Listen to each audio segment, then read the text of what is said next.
Assalamualaikum warahmatullahi wabarakatuh. Nama saya Muhammad Mufid Al-Fikri dari Hukum Tata Negara semester 3 Institut Agama Islam Al-Zaitun Indonesia. Nah, di sini saya akan membawakan materi tentang ilmu mantik. Nah, di materi ini tuh saya akan membahas tentang aqd hamliyah dan juga aqd wad'iyah. Bagaimana perbedaannya? Kita saksikan. Tetapi sebelum kita mengetahui perbedaan aqd hamliyah dengan aqd wad'iyah, kita harus tahu 3 konsep dasar yang akan menuntun kita kepada perbedaan mereka. Yang pertama itu adalah maudu, mahmul, dan juga mafhum. Seperti apa? Maudu. Maudu itu adalah subjek atau individu-individu. Nah, mahmul adalah predikat yang mengikuti subjek tersebut. Jadi, mahmul itu selalu mengikuti maudunya. Sementara mafhum adalah sesuatu yang kita pahami dari sesuatu. Nah, sesuatunya di sini tuh adalah sesuatu yang kita pahami dari mahmul atau maudu tersebut. Sampai sini paham? Oke, udah paham kan? Kita langsung masuk ke, kita akan cari perbedaan antara kedua aqd ini. Yang pertama, aqd hamliyah. Apa sih aqd hamliyah itu? Nah, aqd hamliyah ini adalah mafhum yang ditemukan dari mahmul. Apa sih artinya? Nah, berarti aqd hamliyah ini adalah sesuatu yang kita pahami dari predikat tersebut. Sampai sini paham? Masih bingung ya? Oke, akan saya kasih contoh. Contohnya gini. Saya adalah anak yang rajin. Nah, di sini saya itu sebagai maudu kan, atau subjek. Sementara rajinnya itu menjadi mahmul atau predikat. Nah, di sini tuh kita, jika aqd hamliyah itu berarti pemahaman yang kita dapat dari kata rajin tersebut. Nah, rajin itu apa sih? Nah, rajin itu adalah sesuatu yang dia itu rajin gitu. Belajar terus kan. Pokoknya rajin gitu kan. Nah, itu namanya aqd hamliyah itu kayak gitu. Sesuatu yang kita pahami dari mahmul, itu aqd hamliyah. Nah, sekarang kita masuk ke aqd wad'iyah. Nah, kalau misalnya aqd hamliyah itu adalah mafhum yang kita dapat dari mahmul, kalau aqd wad'iyah ini adalah mafhum yang kita dapat dari maudu, atau sesuatu yang kita pahami daripada subjek tersebut atau individu-individu tersebut. Sampai sini paham nggak? Belum paham? Kalau belum paham, saya kasih contoh. Contohnya, setiap khamr itu memabukkan. Nah, apa sih yang kita dapat dari mafhum dari subjek tersebut? Kita memahami bahwa khamr itu adalah sesuatu yang bisa membuat orang mabuk.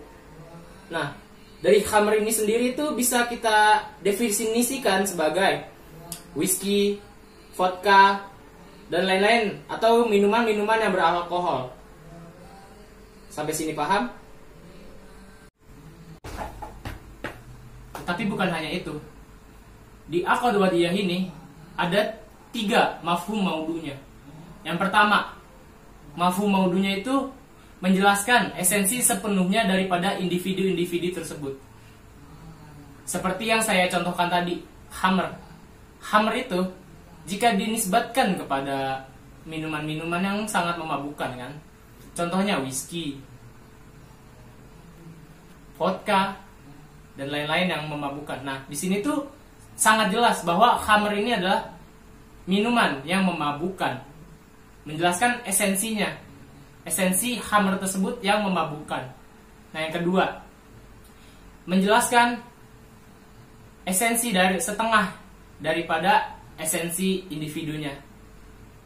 Nah, yang terakhir, mafhum maudunya itu tidak menjelaskan esensi daripada makhluk hidupnya sama sekali atau individu-individunya. Yang kedua, mafhum maudhu yang menjelaskan setengah esensinya. Nah, tapi di mafhum maudhu yang ini tuh dibagi lagi menjadi dua, yaitu jins dan juga fasal.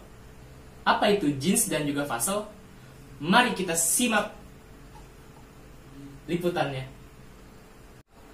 Jika lafaz maudhu yang menjelaskan tentang setengah esensi individunya itu menyatukan dia dengan individu-individu yang lain yang berbeda hakikatnya, maka dia itu disebut jins. Nah, tetapi apabila maudhu yang menjelaskan setengah hakikat dari individunya akan tetapi sekaligus membedakan nisbat individu-individunya tersebut dengan individu yang lain. Nah, di saat itu juga dia itu disebut fasal. Kalian masih belum paham apa itu jins dan juga fasal? Padahal saya sudah menjelaskannya tadi.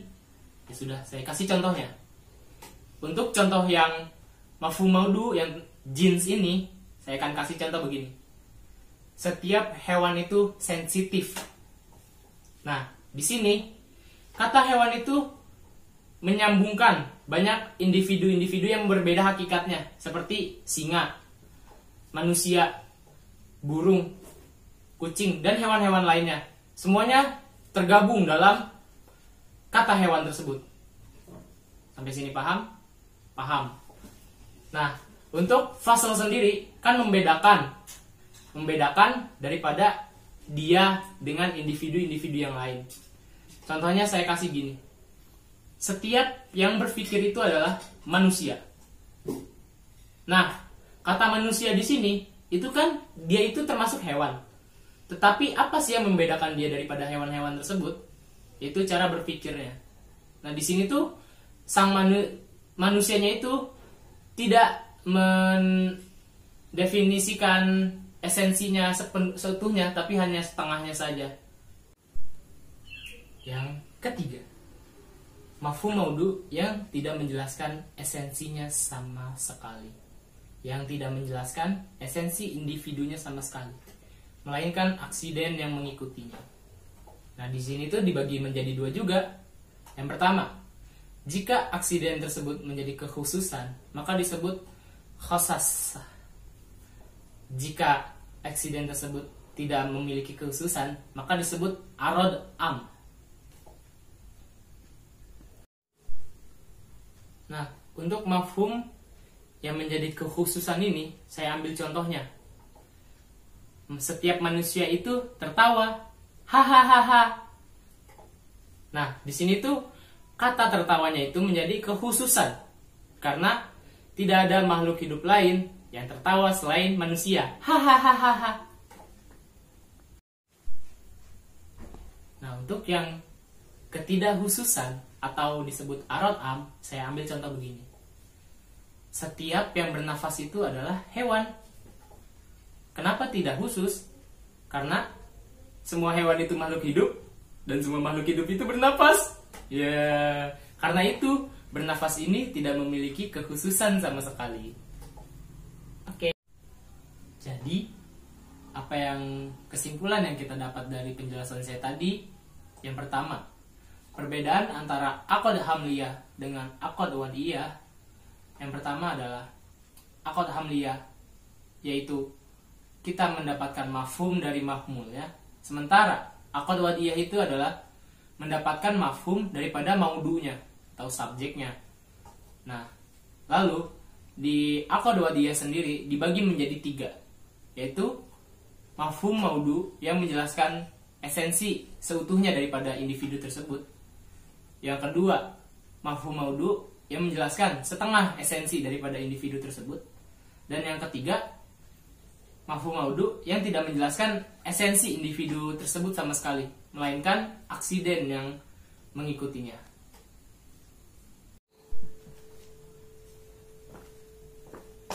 Sekian daripada penjelasan saya. Semoga bermanfaat. Dan apabila ada kekurangannya, mohon maaf sebesar-besarnya karena saya juga masih belajar. Dan ini hanya untuk pemenuhan tugas-tugas. Wassalamualaikum warahmatullahi wabarakatuh.